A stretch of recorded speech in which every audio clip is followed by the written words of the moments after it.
Today is Wednesday, May 7th, 2014. I'm Julie Robenheimer. I'm Michael Agello. I'm Kevin Allen. I'm Josh River. And I am Eklund, even closer still. And this is the HockeyBuzzCast on HockeyBuzz.com. And wow, the Minnesota Wild are alive. Julie, you predicted this wouldn't happen. What? But, I totally said they were going to win and force Game 5. All right, well, we'll say that. But Kevin, what are your thoughts? I mean, the Wild, this is not a resounding victory, but is this the kind of game that we just see when a team wins one game in a series? Yeah, this is the kind of win that the Minnesota Wild have been famous for since their origin. Shots on goal, the tightest checking game in the history of the NHL is what we saw last night. It wasn't pretty, but in Minnesota they're very happy about all that because that's how you slow down the Blackhawks. They're a very dynamic offensive team, and if they're not going to get any shots, they're not going to score, and that's what happened last night. It was amazing. I agree with you. It was absolute god-awful, boring hockey on all levels. Reminded me of the good old days of the Jersey Devils that we tried to get rid of. But Mike, they are alive. Did you see anything that would make you think that they could do that again 4 times, 3 more times? No, I'm still of the opinion that Chicago will be the team that eventually wins this series, but I think that Jacques Lemaire is going to sue the Minnesota Wild for copyright infringement because that was a typical Jacques Lemaire type of performance. The first 2 periods were boring to tears. And in the third period, it got very interesting. Once they got up 1-0, and I think Chicago had to try to open it up a little bit.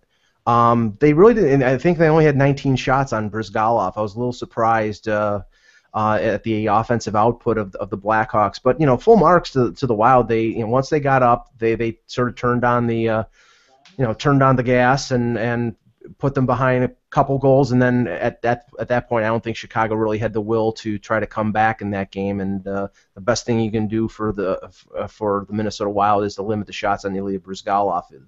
The less of a factor that he is in the game, the better the chances that they're going to win. Here's how boring it really was. Okay, I'm going to put this in real terms for a second. My kids have no trouble watching hockey games in the playoffs. They'll sit there and they'll watch and they'll fall asleep to it. Last night, there's another show that we watch on Tuesday nights called it's by Jim Henson. It's a Jim Henson thing where it's a reality show where these guys build creatures, like they build Muppets and crazy creatures, and my son is all about that. And it's an awesome show. It is an awesome show. And I could not make a good justification for watching the Wild Hawks game over the creature show of Jim Henson, the reality show at that point. Josh, does this mean we're headed towards all the excitement of bad European soccer? Well, I got to say, as I predicted, no, I'm just kidding. I totally blew that one again. I should have stopped on the Crosby prediction that I thought the Blackhawks were gonna, finish it up, and Minnesota Wild were gonna be done. But yeah, wrong again. Yeah. Go figure. 1-7 in the first round. I'm just good thing you lifted your arms up there, Josh, because actually the shirt you're making looks like you're about to get a shave from a barber. Like at times it looks like from Harlem. It's awesome, but it looks like a perspective of it looked like you were like, okay, I'm going to get a good shave now. I need a very good shave. You do need a good shave. You're right about that. All right, so that's done. We don't have to talk about the game anymore. No, thankfully. This is why we're glad the show is ours. Let me just add one thing, Ak. All right. The fact that Game 4, Matt Cook does come back into the Minnesota lineup, and all the potential carnage that could ensue from Matt Cook coming back. I don't think that he's going to do something like he did in the series against Colorado, but I wouldn't put it past him. We'll see if he's again reformed, but I would watch out for, if I was Jonathan Taves or Patrick Kane, watch out for their knees. Go ahead, Josh. Sorry. One other thing with Cook, it makes you wonder: are the officials, the referees, going to be watching him on the ice? Could be costly if Chicago gets a power play with those guys. You got to think that the referees are going to be watching him, along with obviously Stefan Kantell and Brian Leach. Yeah. No, I think so. And Julie, does this mean? If ever, there was a time when Matt Cook wouldn't do anything stupid, it would be now, in my opinion. He did try to reform himself, and he did make a a bonehead play, but I can't see him being a factor in this at all. I don't think so. I mean, we saw when he came back the last time that, he was on his best behavior. So, and he was on his best behavior for a long time. So it's not like he just did it for the rest of the playoffs and then, right. Pulled another stupid move at the start of the season. So, I don't foresee him doing that. Although I still see him, and he always has, played a very aggressive game. I mean, that is his style of play. It's just a matter of crossing that line, and I don't think it'll be a big factor. But much like you said, I still think obviously the Chicago Blackhawks in my mind are the better team. I actually had a conversation with a guy at the gym last night, and he was like, well, the Flyers could have won that series. We were, of course, talking about the Flyers and how disappointed he is. And I said, well, could have and should have are two very different things. Yes, they could have won, but were they the better team moving forward? And he's like, well, the Rangers are playing like hell. I said, well, the Rangers have played 5 games in 7 days. So I'd play like hell too. So, it's just one of those things where this is, in my opinion, a fluky game. I don't particularly see them dominating on the scoreboard in Game 4 on Friday, I think it is, like they did last night. So, like Kevin said, they're known for these types of games. The problem is they're not known to be able to put them together consistently, and they are able to focus for a good showing at home and getting their crowds into it, and they could sneak away with another one, but it's doubtful. Depends on a lot. You got to get lucky in a lot of ways to pull off a game like last night. I mean, again, you agree with that, Kev, too? Oh, absolutely. First of all, I don't think Matt Cook, there's any chance he'll be a factor. I don't think there's any chance we'll see, him causing another incident. I heard from a very good source that, he was probably looking at a little bit longer suspension, but mitigated the damage by just what he said in the hearing. Oftentimes we look at those as just going through the motions, but they can have an impact. And I've been told by a very good source that he was very good in that. He came in and said, look, this was a different situation. I put myself in danger of being hurt by doing that as much as the other guy. It was reckless play. It was not intent to injure. Yeah. And I thought that was completely different than what he's been known for in the past. So I don't think that's an issue. And I thought Julie's point was an excellent one. That's been the problem with the Minnesota Wild. They have been able to do this from time to time, but they can't do it on a consistent basis. And, that's the trouble. They can't hold teams to 19 shots, every game, because nobody can do that. And, the Blackhawks are too good. And they're already, I'm sure, have seen way too much tape on what happened to them yesterday. And, they'll be ornery because they had to watch that tape. And they'll come out and they'll play a much better game. And they're too dynamic to allow that to happen 2 games in a row. I can't help but agree. I can't help but agree. It makes complete sense. We also have a breaking news story that just happened about 2.5 hours ago. The Flyers have done a surprise move and bringing back a former player, unlike them, to actually be their new GM. Now this is more than that, actually, because I think this was forced by basically there being so many GM openings, and from what I was told last year when Hextall came to Philly, he wanted to come. He wanted to be in South Jersey, where his wife's from. He wanted to be He wanted to be around here again. He didn't want to be in LA. They didn't like it out there as far as raising their kids goes. So came to Philly, and probably was told that this was going to happen at this point or near this point. And I do believe fully that we weren't going to do it last year because there was too much upheaval at the time, and no one knew if they should be firing Laviolette, which remember they didn't do until the season started. They kept Homer around. So I think that this is I honestly can tell you this, being around Homer this year, talking to Paul Holmgren this year, I was not surprised at all by this. I really felt like this was a situation where he was kind of done being a GM. He had done it. Being the GM of the Philadelphia Flyers is tricky on a lot of political levels in different situations. You have to do some things you might not necessarily want to do. Not that he will ever admit that, I'm sure. Not that he even admitted it to me, but I know some of these signings that happen are happening from perhaps above him in situations. So, and I think he just had kind of had it. I think he was just kind of done with it.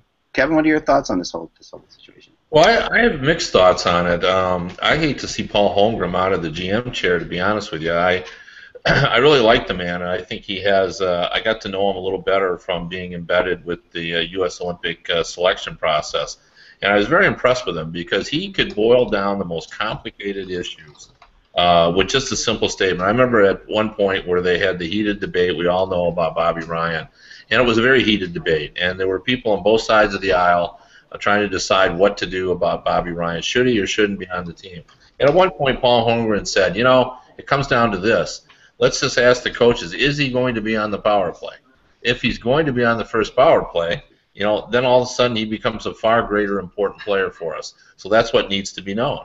And everybody kind of just nodded their heads and say, yeah, we've been arguing about this, but if he's not on the power play, he's not going to be that important to us. And that's sort of Paul Holmgren's approach, very simplistic, but right on point each time. But saying all that, I was stunned a little bit about the fact that he said 5 days ago or a few days ago that he wasn't ready to give up that chair. And now all of a sudden he was. So obviously Mr. Snyder, I'm assuming, had a chat with him and said, it's not like he's been put out to pasture. A team president is a pretty good position, but I gotta believe Paul Holmgren still had a couple of years left in that chair, and I bet he's a little bit saddened by it. But the final point I'll make on this is this: are we going to get to the point now we're going to have the annual GM meetings, and then we're going to have the guys just above the GM meetings? Because all of a sudden now we've got a lot of hockey guys in a lot of prominent positions. President of hockey ops, or and these guys are Shanahan, Burke, Holmgren, Luke Robitaille, John Davidson.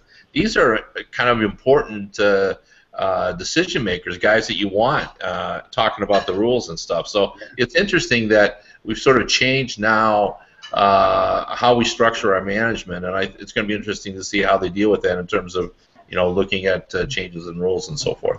No, you're absolutely right. I mean, in Philadelphia, they had their president before was Peter Lugo, and he was one of these guys who was behind the scenes, who was very important to the Flyers organization, and last year left the organization, and it was a pretty big deal in Philadelphia, and in a way they kind of lost part of their soul because Lugo was the real, the true heart and soul type of guy who kind of kept everything in perspective. It was a good bridge between Ed Snyder and Paul Holmgren in my mind. Maybe to a fault, even got himself in that position a couple times. When Lugo left, he was replaced by Sean Tilger, another Flyers guy, but only part of his responsibility, not his hockey responsibility, was replaced by Sean Tilger, and I always found that interesting. And I think that what we're seeing now with Paul Holmgren is the hockey responsibility being replaced. So Peter did this basically 2 jobs, and because they hadn't replaced that hockey responsibility, the guy who who goes to those situations. And I agree with you on Paul completely as far as he's a man of few words, as you know. He's a really funny guy actually when he wants to be. He's got a really good sense of humor. I know Julie, you've run it. Julie and I interviewed him at one point for a show we were doing, and he was pretty hilarious. Remember, Jules? Yeah, he is a pretty funny guy, and he loves to talk hockey in a way that I feel only former players can talk hockey, and I always found it funny. Every now and then I see the Flyers on the road, and he'd be milling around the press box, and he'd come over and he'd be like, "So, have you seen any fun college players lately?" And that became our thing where we'd always just talk about different colleges, and especially if they were from Minnesota, because he always goes out to Minnesota. I think he went out on a monthly basis. He knew a lot about a lot of college hockey players. So it was always fun to chit chat with him, and he'd always kind of let his personality out in little bits and pieces, just in a very dry sense of humor, and it didn't happen often that you'd catch him with a smile on his face, but it was always a fun moment when you did. No, he was fine. The guy's not dead. Obviously, we're not eulogizing him, but he's a funny guy. He is. And one of my favorite moments was funny. You said Minnesota was kind of evolved Minnesota. I remember he was out there, and the Flyers were going after some college kid. So the rumors had surfaced, or maybe they were. I forget who he was. He was in the Minnesota press box. I remember this whole big thing. It was in the Wild press box. That's what it was. He was in the Wild press box, and of course, when a GM's in a Western Conference press box, and from the Eastern Conference, people are like, "Oh wow, something must be up. Something must be going on." And I remember, texting him saying, "What's going on?" He's like, "My dentist is here." That's what he said. That's literally, and she didn't mean it in any weird way. That was what that's my dentist, that's what Paul Holmgren felt. I got to go, this is where my dentist is still. I wanted to see him. So, yeah, it was great, and I think in a lot of ways this will be good for me. I think he does not love the spotlight at all. He doesn't like, I think Hexie's going to be better in that part of it all, as far as dealing with the media. Paul just doesn't like it. It's not what he wants to do. He wants to just be a general manager, and he doesn't see it as being a public relations guy. Which every GM now is to a degree, Josh. I mean, we've seen this. Well, what I was told, actually, Eck, was the reason why Hextall was promoted to general manager were the two open teams, the Capitals and the Vancouver Canucks. One of those teams apparently has been asking for permission to speak to Hextall, and I think we said a couple, maybe it was last week, we were talking about, that they got to make that move now because with all these open positions, Hextall is kind of a guy where a lot of teams are going to want him. And I was told earlier this morning that the reason why they made that move this morning was because one of those teams, it was the Canucks or the Capitals, asked for permission to speak to Hextall. And they figured, you know what, we got to make him our GM now, otherwise we're going to lose him. Yeah, I wouldn't doubt that was going on too, but I was told last week, and I'm right, that no, I'm just kidding. I don't know. I was told last week that this was coming, that this was happening. That they were doing this, and on Friday I even tweeted it out. And then the person right after I tweeted it out, I had to take it back because, and with a funny tweet like, "Oh, nothing to see here. Keep moving along." Because I was, in that rare instance where someone said, "Oh man, you can't mention that yet because that's probably going to be later, not at this press conference." And that was the same press conference where Paul said he wasn't ready to move upstairs. But Paul has that. Yeah. Yeah. Oh, we're not buying up Brizgalov. No, yeah, we're not buying out Brizgalov. We're not, we're not trading Mike Richards. We're not, this is, I mean, and that's nothing against Paul, but because what I learned about Paul is not any different than most general managers, is that Paul speaks in the present tense. So literally, when you ask him, are you ready to become the president of the Flyers, if you would ask him at 9:30 this morning, he would have said, no, not yet. Not ready to be the president of the Flyers. And if you ask him at 11:30, he's the president of the Flyers. He only speaks when he answers a question. He's learned to answer the question in what is going on at exactly that moment. So and a lot of GMs do this. It's their way of not lying necessarily, because I wasn't the general manager yet, or I wasn't training for that guy yet, right? So that was definitely the case. Now this sets up for an interesting situation because Hexie's a different kind of guy, and I mean, I talked to one Flyers fan. I had a guy up here who was looking at redoing our deck, and he told him about the news, and he was jumping up and down. So Flyers fans are going to be happy about this move. I don't know that it's going to change a lot, but they're going to be happy, Mike. Well, Hextall, through his history with the LA Kings, he definitely is more towards developing his own players. They had a number of high draft picks with the Kings, and I'm sure he's going to want to draft and develop his own players with the Flyers. Well, all I can say is this: the GM meetings will be pretty ugly if Felix Potvin or Kent Nielsen ever become general managers. I like that. Or Chris Chelios, if he takes on a good role in the front office there too. Good Hextall moments. I was there for every one of those that you meant. I mean, not that Nielsen one was on the road. But the Chelios one, I was there for that fight. I was there for the fight in the preseason where he just wasted, I want to say Chris Terreri on the Devils in like an unbelievable bench clearing brawl. I saw him play in Hershey. I have a Hershey Bears Round Hextall jersey actually. He was he was a funny guy because he reminded me a little bit about Chara when he first came in the league, where I thought Chara is like a baby giraffe who will never play in the NHL, but he developed and Hextall was a defenseman who was put to strap goalie pads on, but somehow or another they formed in this, and then I was there also when Hexie scored his first goal, so the Flyers fans had an up and down relationship with him. I was there when Claude Lemieux scored on him from center ice to end the Flyers season. There was a lot of moments with Hextall. What are your memories of Hexie, Kev?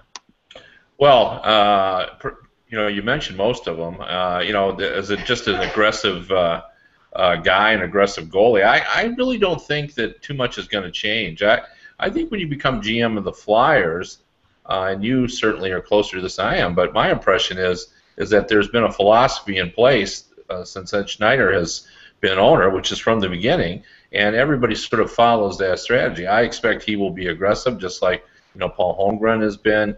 I expect they'll be impatient because their owner is impatient. They want to make things happen. So, I think we're going to see kind of staying the same course. It'll be a little bit different. He'll see different players, or he'll see players differently than Paul Holmgren did. But I think for the most part, we're going to see they're going to like big because they've always liked big. They're going to like aggressive because they've always liked aggressive. When you look at the Flyers draft record, whenever they've picked, generally as I'm trying to figure out what they're going to do, I just say, okay, who's a Western Hockey League kid who's pretty big, and it's usually a pretty good guess. So I think a lot of that will continue, but he's pretty well respected around the league. Hextall is, and what I found interesting about him when interviewing him through the years is he wasn't anything like he was on the ice, as most guys is the case. Like, he was very aggressive on the ice, and he was rather soft-spoken and a kind of a gentlemanly demeanor off the ice. I agree with you. That is more so than even most people. He is definitely. He actually. I mean, I wasn't interviewing the Flyer. I wasn't in the locker room back when Hextall was playing. I was in the stands as a kid. But he off the ice always seemed a little different than he was on the ice. He just had a screw loose on the ice, of course. But that was part of his pizzazz. My last favorite Hextall moment. Then we'll move on. But this is just this one just hit me, which is really good. Flyers, the greatest game I ever went to as a kid, or of all time, was Game 6 versus the Edmonton Oilers in Philadelphia, when the Flyers came back with 3 goals at the end of the game and sent it to Game 7 in the Stanley Cup Finals. And that was just, to me, that's as close as I've ever come to seeing my team win a Stanley Cup. That was a great night. I was so fired up.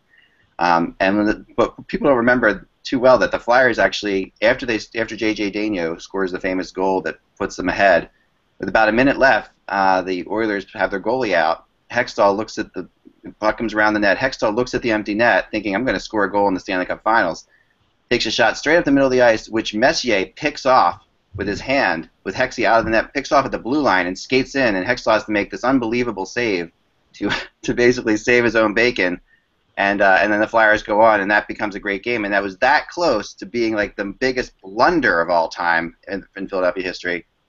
And that was I think that the moment sort of defined Hextall, off close to being a disaster all the time, but finding a way to come out of it. And remember, he was also traded for Eric Lindros, so he sticks into a lot of there's a lot of parts of him that that are such a part of Philadelphia folklore. But anyway, that's enough Flyers talk for now. Let's go, Mike. Let's talk a little bit about Montreal, Boston, PK Subban. The Habs are just. Is it the Habs or Habs not? That's what I want to know, Mike. Well, I think from the Boston point of view, they have to stop falling behind and spotting the Canadiens a 2 or 3 goal lead if they want to win this series. I still think they're going to win this series. It's not going to be an easy out. I said all along I think it's going to be 7 games. Montreal came out of the blocks, great last night. Plekanec gets the opening goal. Subban, goes and makes a high head hit, or at least tries to. He sort of missed and actually made more contact with Thomas Vanek than he did with the Bruins player. And it turned out for the better because he comes out of the penalty box and scores the goal that I think pretty much buried the Bruins. I mean, they really didn't come back and show any kind of fight until late in the third when they narrowed it to 3-2. And there's a lot of controversy today about Subban pushing the goal off the pegs with around a minute and 10 seconds left to go, that there should have been a penalty shot, which of course Bruin fans are going to think that that's the case. But I mean, overall right now, I mean, Tuukka Rask is not playing up to the level that Tuukka Rask has to. I think Chara left the ice early in the first period after taking, I think it was a high stick, and he didn't really make that much of a footprint last night. But all in all, what the Bruins have to do is their top 2 lines have to impose their will. And other than that 9 minutes in Game 2, they really haven't done it. So right now Montreal is riding high, but this series is far from over. Yeah, I mean, and I'll tell you what, Mike and Julie, I'd like you to address this, and then Josh too. If it goes to Game 7, I don't want to be Boston in that game. That's all I can say. I mean, that's a situation where Boston does not want to go. Julie? Well, that's true, but I was watching the game last night and talking to the guy at the gym again, and I said I feel like I'm watching the body snatchers, and who are these Boston Bruins? More importantly, who are these Canadians?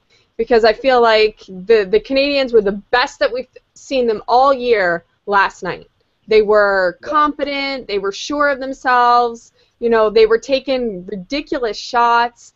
They were the best version of themselves. And on the flip side, you had the Bruins, who were awful. Like, I don't understand what happened, because this was the worst I've seen them play all year. And it's one of those games where things happen, whatever. It's kind of like what we saw with Minnesota, Chicago, but in a slightly different fashion.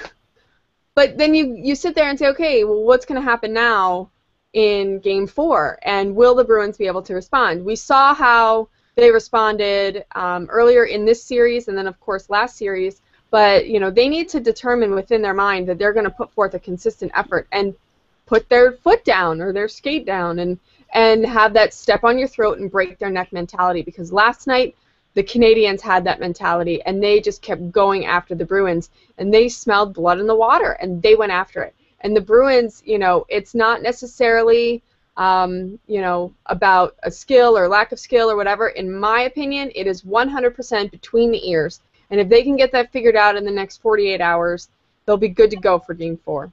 Yeah, I don't disagree with that. Josh, I'll say this one. I'll add this one thing, though, to that. The Boston Bruins are now going to have to win a game in that building. They have to. And that's something you cannot go back to Boston for Game 5 down 3-1. You just cannot do it. Yeah, and they lost their home ice advantage. With the success that Montreal has had in that building this year and the past 2-3 years, I think it was from 2009. The Bruins were the Canadians were 12-6 in that building. So the Canadians have no problem going into TD Garden knowing full well that they're capable of winning a game there. Yeah, so Josh, you cannot give them the opportunity to clinch that series on home ice in Game 5. You cannot do it. Agreed. Yeah, Boston, I believe, is saying we got them where we want them. We've seen this in the past with the Bruins. They've played awful hockey, a game here, a game there, and then they've come back and won the series. Case in point, last year with the Toronto Maple Leafs, Toronto, won a big game, and Boston, didn't really show up for the game as much as they should have. And then, the total collapse. Boston then woke up. I find the Boston Bruins play better when they're down, when they're not playing well, because then the next game they'll rebound. I honestly believe Boston is going to win that game in Montreal. I agree that they play better when they're down, but this is Montreal. There's something different to this series. I mean, this is not, this is the ghosts of Larry Robinson, This is, do you like that little throw in there? Nice. This is like, this is my Larry Robinson figure. I opened this was sent to me recently. It was from like the 70s. I opened it up. It smelled like someone had died inside this box, but it's okay. That's like how I smell right now from the gym, but anyway. Well, maybe, yeah. Kevin, save us from that for a second. This is Montreal, Kevin. This is not, Boston can't screw around with this. No, they cannot. And I was at the last game in the Forum, and you could feel the ghosts of the Forum moving over to the the ceremony was all designed to help show them the way to get there. I was there. I saw it all. It was all geared toward getting them there, and they're there. Boston has trouble. In Montreal, we all know that. They've had it for a billion years, and they'll have it for another billion years. And the other thing about this Montreal team, when we say the Montreal Canadiens, we think offense. We think offensive skill. But they're sort of a poor man's version of the Bruins. This is not a fancy Montreal team. This is a hard-working team, works hard for its goals, knows how to play in the corners, knows how to play in front of the net. And I think the Bruins have all they can handle. I didn't think this was going to happen. I got to be honest. But now that we're here, I think the Bruins have to be running scared a little bit. I think this series now could go either way. I mean, imagine if they win the next game, being down, 3-1. That's a big hole in facing, a rival like the Bruins or like the Canadiens. This is the truth, Kevin. I completely agree. I was the same way. I said this Bruins team is way too good. That Montreal stuff. I'm a believer now. I haven't seen the 3 games. I just think that those ghosts. And I mean, you gotta love the way they do this in Montreal, like the whole marching the ghosts over, and just the the mixture of hockey and Cirque du Soleil essentially. It's so crazy French coolness that it's just I love it. I mean, I just love it. I love what they're doing with it, and I know Mike and Josh, being lifelong Leaf fans, are blood's boiling as I say this, but I love it. I do. I think it's amazing how well they perpetuate this Montreal thing, Mike. I mean, come on. No, I mean, one of the things that I think that, and not to bring this back to the Leafs, but I think that the team that won the second most Stanley Cups in league history falls short of is the spectacle like that Montreal shows when they do these ceremonies. The history. I mean, there is a history there with the Leafs, and the Canadians wear it on their sleeve. They with the fire video performance with the anthem singer, who's basically their version of Kate Smith, with the light flashing on the 24 Stanley Cup banners. It's good showmanship. That being said, I don't really think it carries to the team on the ice. Sometimes it does, sometimes it doesn't. I mean, I think right now, Boston 3 years ago when they won a Stanley Cup, they were 0-2. They had lost the first 2 games in Boston, went into Montreal and won 2 games, and then won the series in 7. Now, the difference between that team and this team is Tim Thomas and Tuukka Rask. Now, Tuukka Rask has not played his best hockey against the Montreal Canadiens, and that's the difference here. If he can get off the schneid and play up to the level that he normally does, I think the Bruins will win this series. But if he continues to have a mental block against the Montreal Canadiens, and we know that the Canadiens get under the skin of the Bruins constantly, then this is going to be a tough out. Or maybe the Canadiens actually beat the Bruins and go on to the Eastern Conference Final. They won Game 7 that year, but if you remember, it was an overtime game, first off, right? It was a Game 7 overtime. In that overtime, the craziest play one of those, like, turning everything momentum plays happens when Montreal, I forget who it was, takes the Canadiens, that Thomas is basically completely out of position. They take a shot, it goes through him, and Chara, who's not even paying attention, skating through the crease behind, hits Chara's skate and doesn't go in, or else the Canadiens move on. And that's how close that was. I mean, it was just one of those moments. I mean, and then the Bruins went on to win the Stanley Cup. But yeah, that was nuts. I mean, that was really crazy. So I don't know. Josh, you've got somewhat breaking news. Not really breaking, but right now Peter Chiarelli. Sorry, that's my bell. Peter Chiarelli is holding court in an indoor soccer field, and Chiarelli is saying that, talking about Subban knocking the net off, he said he looked to me like he knocked it off. Now, Chiarelli isn't complaining, but his view, Subban knocked the net off. Others will disagree. Says players will deal with adversity. So, and there's about 75 media members. Right, this just cries of like distraction tactics. Yeah. I mean, this is like Julie, right? I mean, this is like a team. This is a GM that doesn't want to talk about what we just talked about, Montreal stuff. He wants to talk about Subban instead, Jules. Deflection. Hitchcock would be proud. But yeah, this is a serious deflection. Is that true, Kevin, on your part too? Oh yeah, for sure. I mean, that's coaching 101. You got to talk about something you don't want to talk about, and that's a great topic. The Subban thing was all over Twitter. Everybody in Boston's upset about it, and and also GMs do this too, to play to their fans as well. They want to, a GM is cognizant, obviously, of what his fans are saying. He wants them to know he's on their side. So, players, it means nothing to them. They could care less about these distractions, but it's important for a GM to do that kind of stuff. Yeah. My favorite distraction still of all time was Chris Pronger stealing the pucks at the end of in the Chicago series with the Flyers.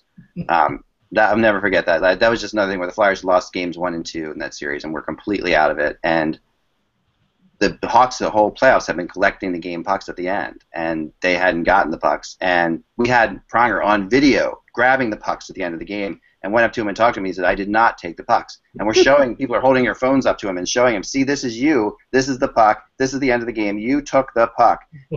I did not take the puck.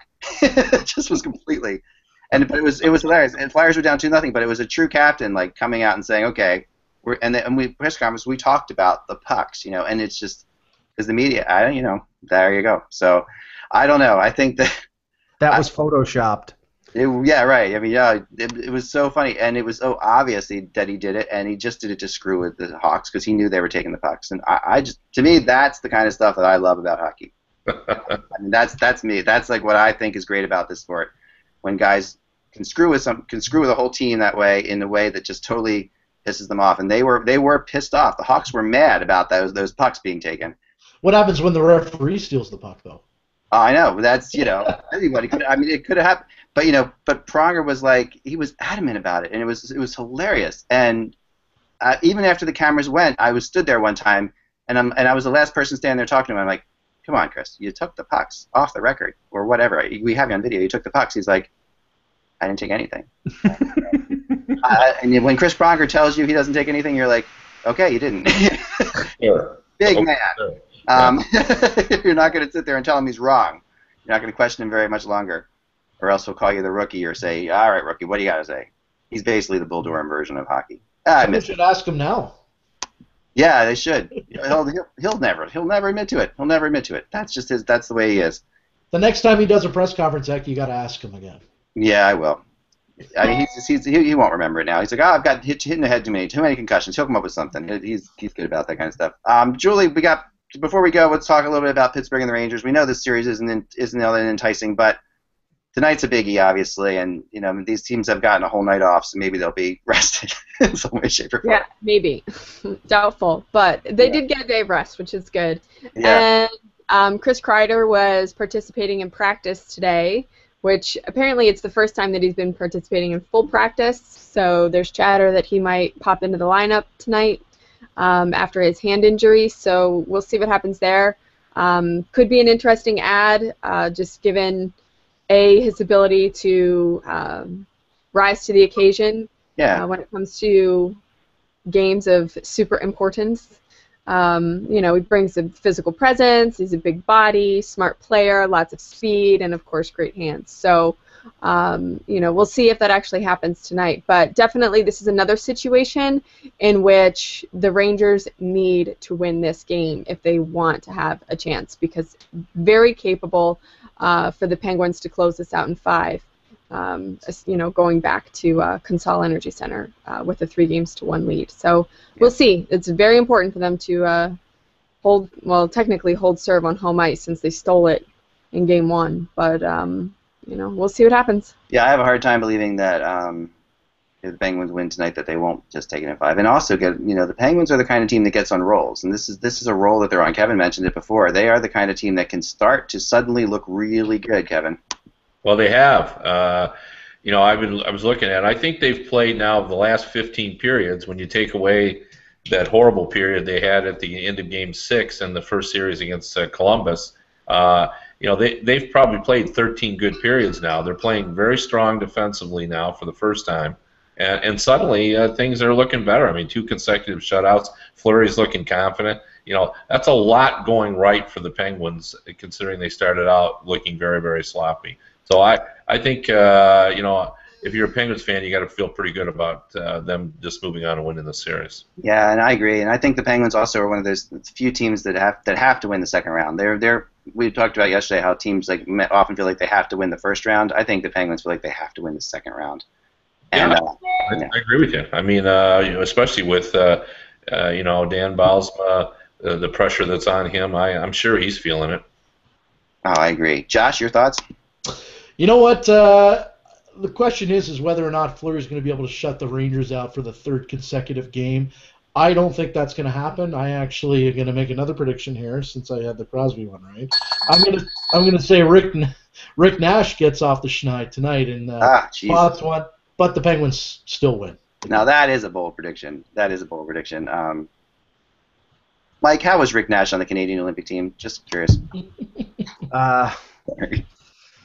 Well, he was on the previous Olympic team, so I think he was sort of grandfathered in, I guess. But no, to Josh's point, I think Nash has to score tonight for the Rangers to have a chance to win. They got to get some offensive production out of guys like Richards and San Luis hasn't played badly, but they need their big guys to score.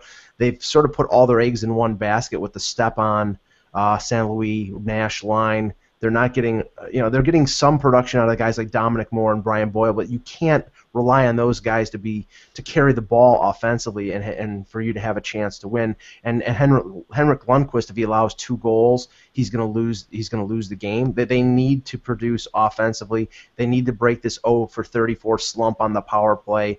If they can do that, then I think they have a pretty decent chance of sending it back to Pittsburgh 2-2. If not, this series ends in Game 5. Yeah. So quickly, I got a bunch of people who have been texting me and writing that they like when they talk about free agents and UFAs and rumors and stuff like that. So I thought we'd end each show with a quick, rapid fire rumor question. Now I'll just throw out to the entire panel about a particular UFA to be. Yesterday I wrote a story on Ryan Callahan, who is obviously a UFA to be, and I kind of feel cheated in the Ryan Callahan story this year. I feel like that we saw this really cool developing protagonist-antagonist thing with Glenn Sather and Ryan Callahan, and it was coming to a head. And was he going to sign again? Were the players in the locker room okay with it? Glenn Sather basically telling people, do I really have to pay $6.5 million to have a Hart player on my team? Callahan's always hurt. It's all coming to a head. No, what's going to happen at the trade deadline? And suddenly, Sather just lucks out because Marty St. Louis wants to come to his team, and he manages to ship problem for problem away, and we never really see it's like a movie that doesn't end at all. It just sort of puffs into the air, and it kind of frustrated me. I wanted to see a real good ending to this, but now Callahan goes to Tampa. Obviously, the coach there says, "Oh, this is the guy we needed," even when we didn't even realize how much we needed this guy. He's really the kind of guy we needed. He says, "He's my favorite coach in Tampa," and I agree there. So now what happens to Ryan Callahan? We'll go around the corner here. Let's start with let's go from left to right on your TVs as you're watching. Starting with Josh, Ryan Callahan. What's going to happen? Callahan, I think Tampa's going to re-sign him. I think that's where he's going to be. If Yzerman doesn't sign him, then what was the point of dealing Marty St. Louis? I think you kind of gotta, right? Well, he had to deal St. Louis in a way, but yeah, I think he could. I think he's going to try. They like him for sure. Julie, you rapid fire, boom. What happens to Ryan Callahan? I agree. I think they're going to try really hard to keep him in, and I think to your point where you say we didn't realize how much we needed this guy, I think that also includes inside the locker room, not only just what he can contribute on the ice. Agreed, Kevin. Well, they're going to try, but to sign him, but. He wants his dollars, and I think it's going to be hard for Yzerman to give him what he wants. So I'm going to deviate and say that he's going to end up elsewhere. Maybe a team like Columbus steps up. To me, they could really use him. That would change the dynamic of their team. So that's my guess at this point. Good guess. I like that. Mike. I don't think he'll go to Buffalo because I think signing him in Buffalo would go against the Connor McDavid track that they are on for next year. I think they do need leadership, and he's a guy from Rochester. I'll give you one that I think would shake the hearts of Ranger fans. How about the New York Islanders? They're going to spend a ton of money in free agency. Probably they've already added Halak. If he goes to goes back to New York and he gets a chance to stick it in the back of Glenn Sather playing for the Islanders and then moving to Brooklyn next year. I like it. I'm going to disagree with you, Mike. I think he is going to sign in Buffalo. I think that's where he's heading. And I think one of the reasons he basically held out for as much money as he did in New York was he knew that he would get that out of Buffalo. Mm-hmm. And the Sabres need this kind of player. And as much as they would like to be the team that gets Connor McDavid, I don't know that they're going to be able to. The Sabres have better younger players than people realize. I don't think they're going to be that terrible. That's my opinion on them. But other teams, I have heard the Islanders. I've heard interest from New Jersey. Phoenix is always an interesting team to look at a player like this. Maybe I don't know, but that's more speculation on my part with Phoenix. So yeah, he definitely brings a lot to the table, and he does want his money, Kev. You're right about that, and it's a lot of money for what he brings to the table, especially with how hurt he is. But he will be a UFA we're tracking for sure. So anyway, that's a good old-fashioned show, as they call it. Thank you so much, guys. Kevin, what's going on with the USA Today, by the way, today? I wanted to ask you that. Well, I've been working on. I'm going to do an interview with Gary Bettman, kind of talking about the issues, World Cup, Olympics, expansion, and so forth. That should happen today or tomorrow. And I'm working on a piece on Scotty Bowman, an octogenarian who still has an impact in the NHL. Wow, that's no small potatoes. Yeah.